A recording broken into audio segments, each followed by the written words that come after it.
அனைவருக்குமே வணக்கம். சற்று முன் கிடைத்திருக்கக்கூடிய ஒரு மிக மிக முக்கியமான செய்தி ஒன்று வெளியாகி உள்ளது.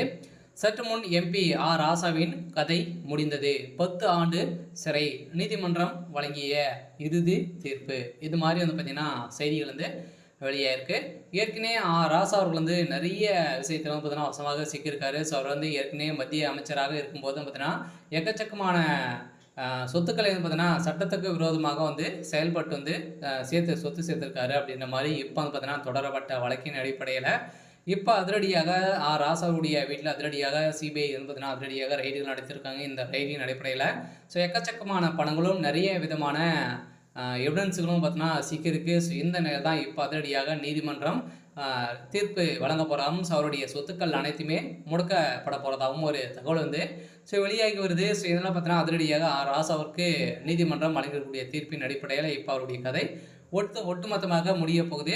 ஸோ இதை பற்றி இந்த வீடியோவில் நம்ம முழுமையாக பார்க்கலாம். ஸோ அதுக்கு முன்னாடி நம்ம சேனலுக்கு இப்போ தான் நீங்கள் முதல் முறையாக வந்திருக்கீங்க அப்படின்னா மறக்காமல் நம்மளுடைய சேனலை சப்ஸ்கிரைப் பண்ணி சப்போர்ட் பண்ணுங்கள்.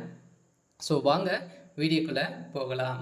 ஸோ பார்த்தீங்கன்னா ராசா அவர்கள் ஏற்கனவே மத்திய அமைச்சராக இருக்கும்போது 2G அறக்கட்டளை வழக்கில் பார்த்தீங்கன்னா அதிரடியாக ராசா அவர்களும் கனிமொழி அவர்களும் வசமாக சிக்கிக்கொண்டு எக்கச்சக்கமான பணங்கள் பார்த்தீங்கன்னா ஊழல் அரசுக்கு எதிராக சம்பாதிச்சிருக்காங்க. அப்படின்ற மாதிரி பார்த்தீங்கன்னா அரசுக்கு நிறைய இழப்பீடுகள்லாம் செஞ்சுருக்காங்க. 30,000 கோடிக்கு மேலே இழப்பீடுகள்லாம் செஞ்சுருக்காங்க. ஸோ இதை தொடர்ந்து இப்போ பார்த்தீங்கன்னா அதிரடியாக ராசா அவர்கள் அந்த விஷயத்திலும் அதில் நிறைய சொத்துக்களும் சேர்த்து இப்போ ராசா அவர்களும் அதே மாதிரி எம்பி கனிமொழி அவர்களும் வசமாக சிக்கி கொண்டு இருக்காங்க. ஸோ இந்த நிலையில் இப்போ அதிரடியாக இந்த சட்டத்துக்கு விரோதமான சொத்து சேர்த்த வழக்கில் அதிரடியாக ராசா அவர்கள் இப்போ மாட்டியிருக்காரு. இதெல்லாம் அவருடைய வீட்டில் அதிரடியாக 2 நாட்களாகவே ரைடில் நடக்குது. இந்த ரைடின் அடிப்படையில் எக்கச்சக்கமான சொத்துக்கள் சிக்கியிருக்கக்கூடிய நிலையில் இப்போ அவருடைய சொத்துக்கள் அனைத்தையுமே முடக்கி இவருக்கு 10 ஆண்டுகள் சிறை தண்டனை விதிக்கப்படுறதாகவும் ஸோ தகவல் ஸோ வெளியாகி வருது. ஸோ இந்த எல்லாம் திமுகவுடைய தலைமையகத்தில் எக்கச்சக்கமான அமைச்சர்கள் திமுக இருக்கக்கூடிய அமைச்சர்கள் இதுக்குமே 12-13 அமைச்சர்கள் பார்த்தீங்கன்னா முக்கிய அமைச்சர்கள்லாம் இருக்காங்க.